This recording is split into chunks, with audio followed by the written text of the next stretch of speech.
Welcome back to another episode of the Vet Worthwhile podcast. I am James Yost, partner and wealth advisor at Signature FD, and I'm joined as always by my co-host, Travis York, owner of 3-1 Advisors. Travis, how are you? I'm doing great today, James. How about yourself? I'm doing well. And we're back with another episode of the Vet Worthwhile podcast. I'm James Yost, joined as always by my co-host, Travis York. Morning, James. How's it going? It's going great. Super excited about our guest today. Our guest is actually a colleague of mine, Brian Frey, partner at Signature FD. Brian's practice has mainly been focused on business succession and helping business owners transition out of their businesses. And with that, he's ran into ESOPs quite a few times in his career. And we thought it would make sense to bring him in since we had Robin on last time and had a lot of questions coming in about ESOPs and how they operate, what they are. So we thought we'd go a little bit deeper today. So with that, Brian, how are you, man? Thanks for having me today, James. Appreciate it. Yes, sir. So why don't we get right into it, Brian? So tell us, what is an ESOP and how did you learn about them as an alternative exit strategy? Sure. So first and foremost, ESOP stands for Employee Stock Ownership Plan. And an ESOP is a qualified retirement plan. But in the context we're going to talk about it today, it's really a business transition tool that a practice owner can consider as a transition away from their business. You know, working with privately held business owners, evaluating all the options that exist out in the world for transitioning that business to either the next generation or to a buyer. You have to explore them all. And the ESOP is one of those. Yeah, I mean, that's where you get me really excited, Brian, talking about ESOP. It's not the end all be all, right? It's not the answer. It's not like we have not found like this shining, knight in silver armor that's going to fix, everything where everybody should go. But, you really hit to me on kind of the biggest thing, which is you got to start early. You got to start thinking about it in context of the whole picture. And, learning about the different options that are available is really important in the veterinary space and probably even more important now than it was even 2 or 3 years ago. And you nailed it, Travis. We're going to be talking about this, but the ESOP is not right for everyone. Exploring the ESOP is important for every owner to do, but understanding the pros, cons, limitations that come with it, that's really going to be key for someone to say, hey, this is something we want to investigate further. Absolutely. So, I mean, maybe the best place in my mind to start is, what potentially makes this attractive for a veterinary hospital owner to think about and consider, like along the way when somebody has made this decision to use an ESOP, what's been the driving force or, what are they seeing and saying, hey, I kind of attached to this or, this makes sense for me? Sure. What makes a good candidate for an ESOP? And when a practice owner is looking to transition, a reason they might consider the ESOP structure, the employee-owned structure, is because they have a desire to remain involved in the business. They have a desire to remain in control. They're not, picking up their check from a sale and heading to the beach and sailing off into the sunset.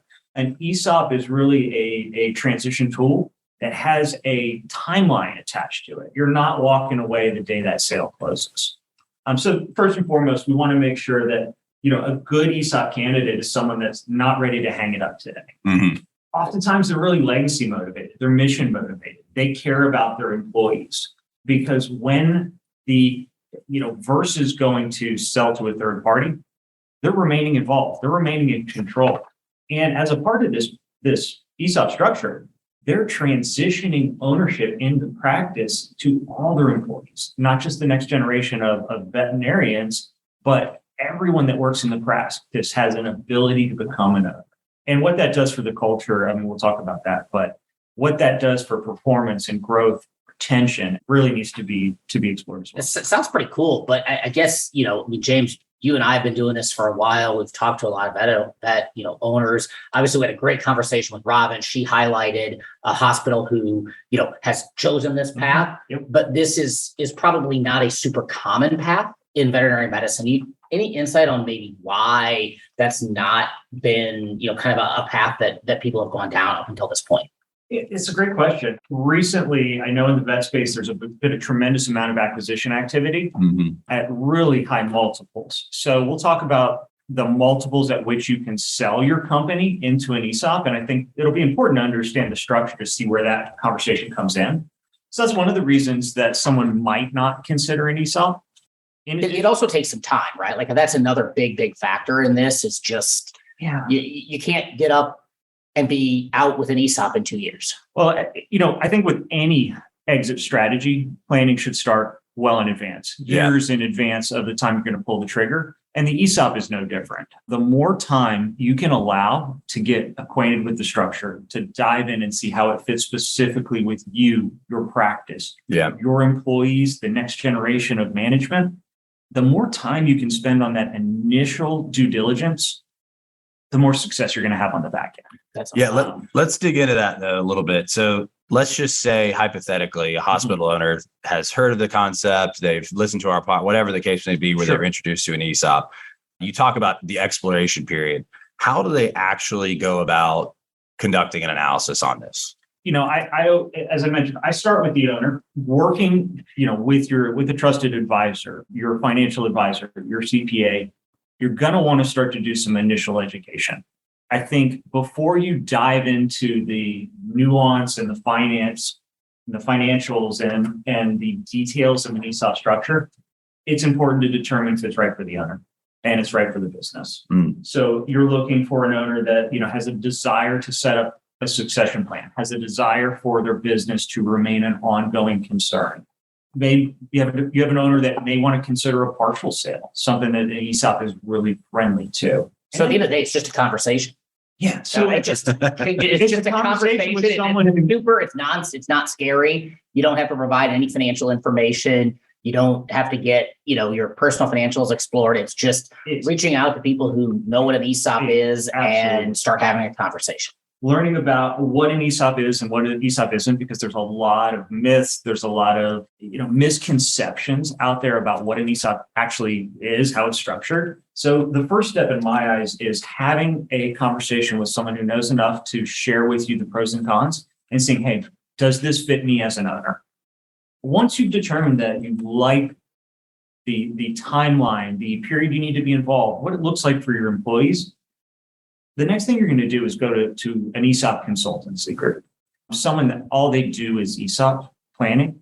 And so this is once they've affirmatively decided. This is once we want to really kick the tires on this. Yeah, we want to kick the tires. We've determined that, through our initial due diligence with our CPA, our financial advisor, that this might be a fit. We want to go do something, it's called a feasibility analysis. Where you're going to dive in with an ESOP specific consultant, get into the financials, determine if your business has the cash flow and the ability to make the ESOP work from a kind of a planning standpoint. Now, hang on, Brian. I didn't pack my oxygen tank to go this deep into the analysis. Exactly. So I'm going to pull you back up to the surface so I can get a little bit of air and we don't suffocate our listeners. One of the things that, seems like ESOPs need to focus on is, kind of the team and what's happening in the hospital. Can you talk a little bit about, like people who've worked with you in the past and used an ESOP? Do you need to go hire a $400,000 management team, or, is it just as simple as kind of helping empower people? What do you see there?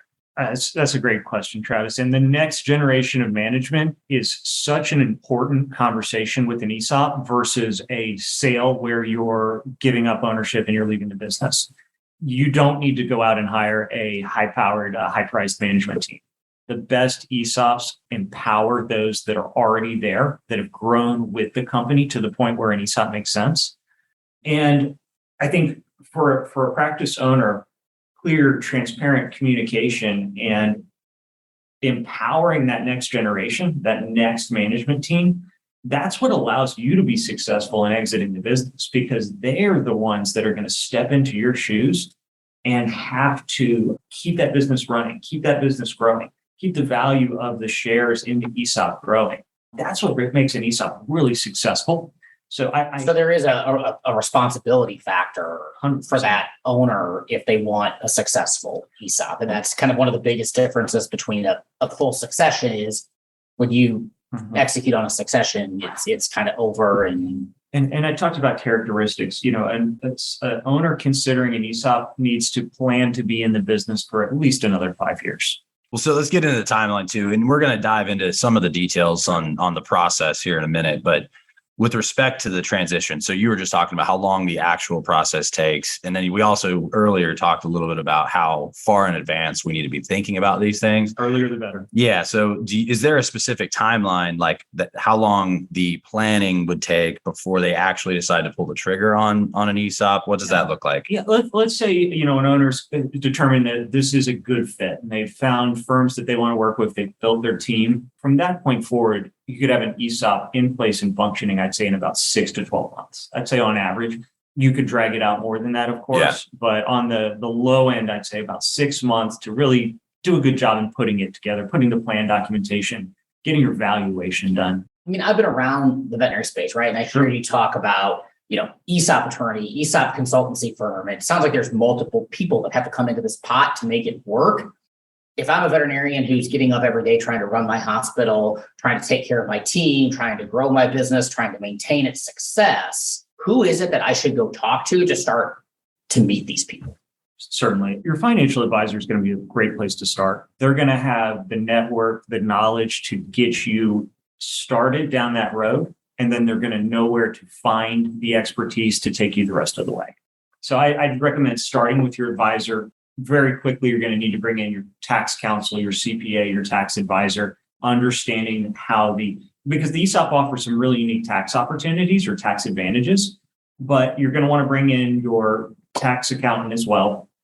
But you hit something that's so important to me. Mm-hmm. Like you can start this process and have one point of contact. You don't have to manage 10 people or manage, if you find the right financial advisor, they can help connect you with the 15 people that you need to execute on this. So it's important for our listeners to hear they don't have to be overwhelmed by needing 15 people. You need to find one good partner that you trust to help guide you through that exploration process. You nailed it. It's a complicated structure, but with the right team, bringing in the practice owner for the important decisions that impact them, their team, their practice, the animals. But if you have a good team and have them working together independently, you're not going to be hiring every one of these practitioners or professionals on your own via interview process. So, working with the right team, working with the right consultancy group is going to streamline much of this. There's no denying that there is some complexity to the ESOP structure. Let's get into the process a little bit. So you've talked about the feasibility study as kind of a first step to see whether or not this makes sense. A lot of folks are maybe going to disqualify themselves at that point. Maybe so, maybe not, and got to kick the tires on it. From there, they've affirmatively said, yes, this is something I want to do. They reach out to the ESOP consultancy. Now what do they do? Yeah. So after you've run this feasibility study, your CFO, your controller, you're going to have an idea of what cash flow at the practice level looks like. And, using there's a lot of assumptions, a lot of forward-looking financials. Provided you say, hey, this looks good. This looks like a transaction that's going to be good for us. It's going to be good for the employees. It's going to be good for the business.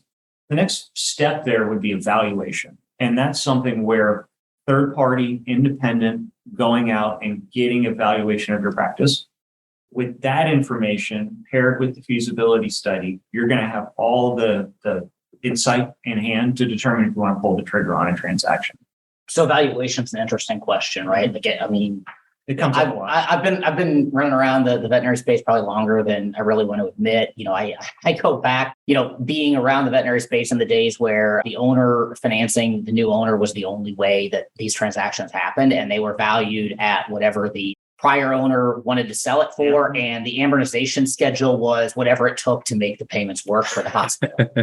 Obviously, valuation has become a lot more complicated in the veterinary space over the last 10 or 15 years. We're really honing in on EBITDA, and we've also seen valuations by some of the outside corporate buyers and investors in the space really run up. How does ESOP valuation compare to what a traditional bank may lend an individual buyer versus, what we're seeing in some of the more, top end valuations? Travis, valuation is just hugely important when looking at an ESOP, considering an ESOP. There are some differences in a strategic buyer coming in and purchasing a practice versus something you get out of an ESOP valuation. And strategic buyer, by that, just for our listeners, can you tell them what you mean by strategic buyer? I would say, what I say with a strategic buyer is someone, a third party coming in and rolling up or aggregating practices.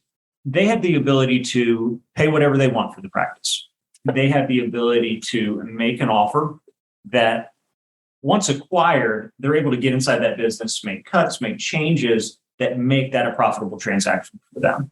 The difference with an ESOP is they have the valuation is based on something called a financial buyer. And that's where they look at the business in and of itself and say, what would a independent third party pay for this business based on traditional financial valuation metrics? So discounted cash flows, comparable sales in the market. There is a misconception that you don't get paid enough with an ESOP. That's not always true. You're going to get a fair market valuation done by an independent third party. You're not going to get a insane multiple for a business that doesn't deserve it on paper, I think is a good way to put it. So fair value versus kind of strategic value, really important conversation. It's important to understand for the owner what the difference might be there. Yeah. Is some industries, some businesses, that difference is non-existent. Some it can be pretty dramatic. So it sounds like it's kind of a case by case basis. Absolutely. Okay. So you've gotten the valuation. Yep. Now what's the next step in the process? It depends on the structure. A lot of, one of the first questions or comments I get when we start talking about an ESOP is, my employees don't have the cash to buy me out. Yep. So a lot of these ESOP structures or ESOP deals have financing involved in them. Okay. So so after you have your valuation, you have your feasibility study and your cash flows, oftentimes the next step is, with your team, approaching lenders. So various banks will help finance your ESOP. The next step would be really determining how your financing structure is. Oftentimes, and this is what I alluded to when talking about the vet practice owner's timeline, is they will be providing some of the financing, meaning through sellers financing for a number of years, they'll get paid back from the profits and cash flows of the company.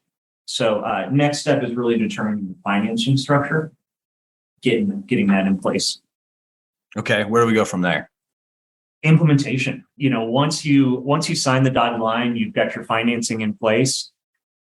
What an ESOP isn't done. An ESOP requires ongoing administration. Every year, your practice is going to be granting shares to your employees. They're going to be getting statements. You're going to be getting a valuation reflecting how much those employees have ownership in the company. Upfront, that's going to be a relatively small number because they owe the outbound owner, they owe the bank. But over time, as the practices run successfully, they pay those debts down and the employees own the value that's in the company.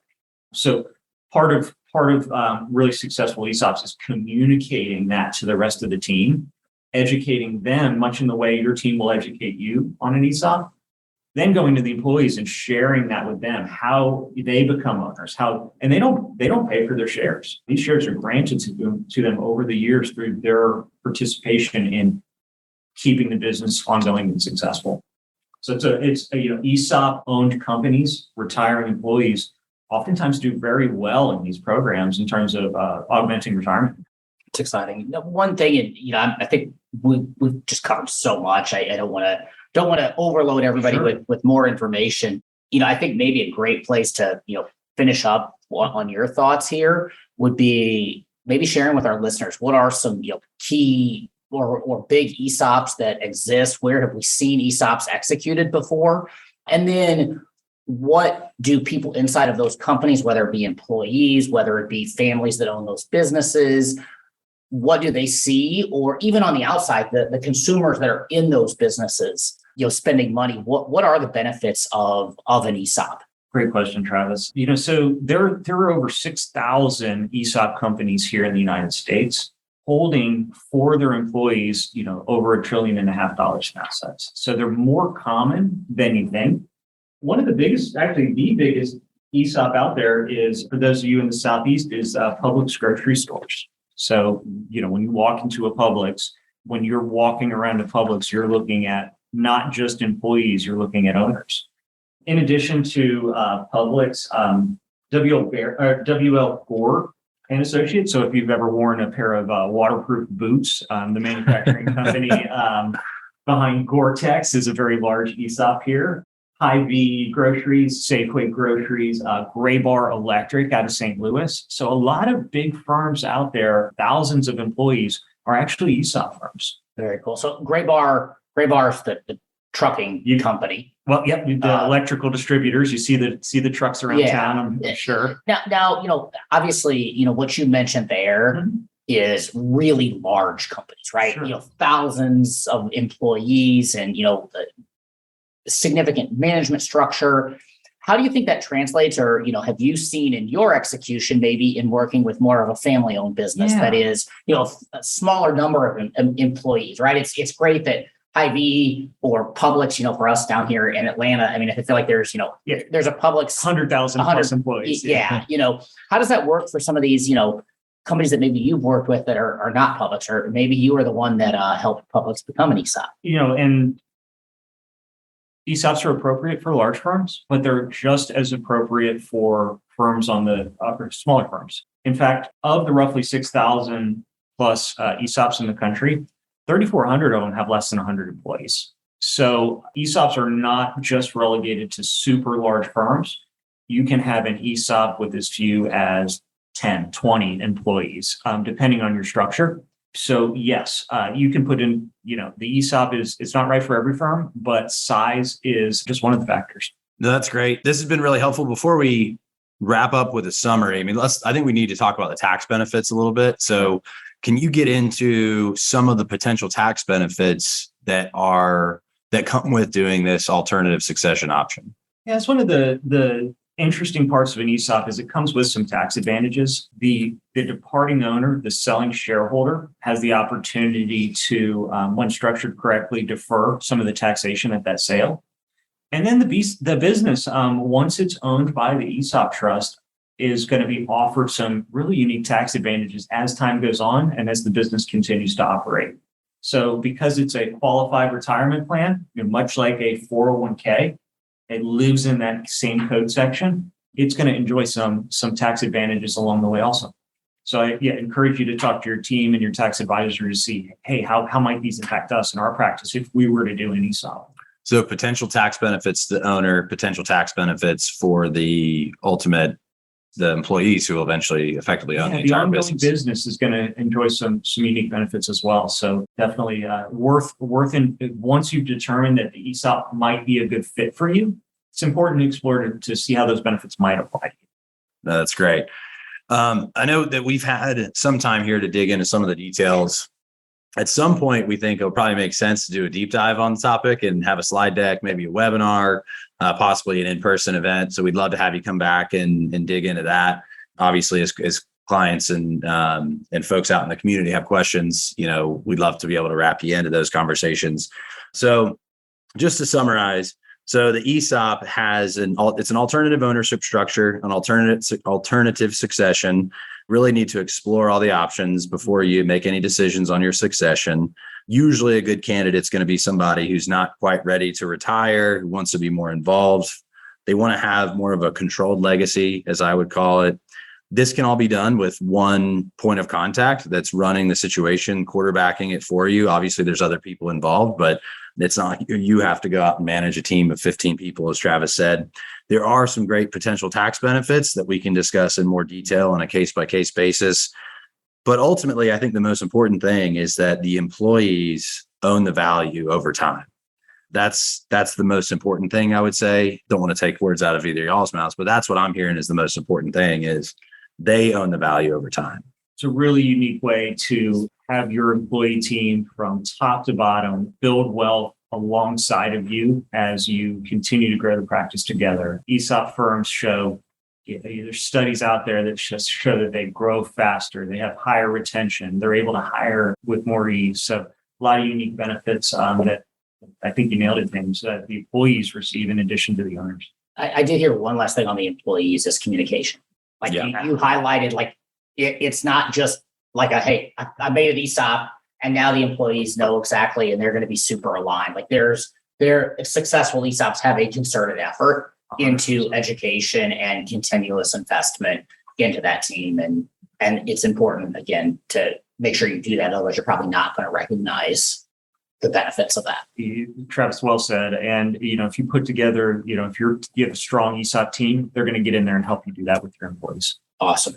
That's just great information. Well, Brian, I just appreciate you coming on. This has been, something that I've been intrigued by. And again, I don't think it is an answer for everyone, but, it really highlights to me in the marketplace right now with the different options available, whether you're considering sale, individual sale to associate, a third party strategic buyer or an ESOP, just the importance of getting out there, educating yourself, meeting with all of these different groups so that you can really make an informed decision. Along those lines, Brian, we always kind of wrap this up with, kind of a key question. Mm-hmm. There is a quote that says everyone wants to change the world, but no one wants to change the toilet paper. So, we kind of think that's a little bit humorous. The question that we ask our guests is, have you ever tried to sneak out of the bathroom without changing the toilet paper roll? Oh, never, ever. Not wired for it. Wow, that's a disciplined guy. Not wired. Somebody you want on your team. So, along that, then what is your one piece of advice that you would give our listeners, whether they're a hospital owner or thinking about hospital ownership or just looking to build a successful career in veterinary medicine? What's the one piece of advice that you would share? Yeah, and this applies to all privately held business owners. It's going to apply to a practice owner or a vet as well. A majority of departing business owners, when reflecting back on their transition a year later, regret the decision. So I believe that one of the most important things I could impart is doing your due diligence and planning for that exit, educating yourself well in advance creates such better outcomes on the back end. I want to just emphasize the importance of going through a process to design that transition versus getting backed into a corner and having to accept something. Love it. That's awesome. Very relevant for most of our listeners, Brian. We really appreciate you coming on. It's been Brian Frey with Signature FD has been our guest today. He's been fantastic. Thanks everybody for tuning in. Another episode of the Vet Worthwhile podcast. As always, you can find us at signaturefd.com/signature veterinary. I hope you all have a great day. We'll talk soon. Thank you. Thanks again for tuning in to the Vet Worthwhile podcast. You can find us online at signaturefd.com/signature veterinary. And then our ask would be, if you found this episode valuable, just think of one friend or colleague that you think would enjoy the content and just please share. So thanks again. We'll see you next time.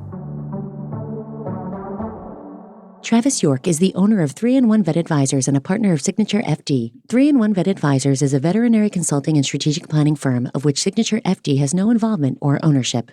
James Yost is a partner and wealth advisor at Signature FD. Signature FD is an investment advisor registered with the U.S. Securities and Exchange Commission. 3-in-1 Vet Advisors and Signature FD are not affiliated. Mr. York provides all non-investment advisory services through 3-in-1 Vet Advisors. The opinions of the guests and the contents of this podcast are intended to be educational only and should not be relied upon as investment, tax, business, or planning advice. You should consult with a professional advisor prior to taking any course of action that may impact you or your business.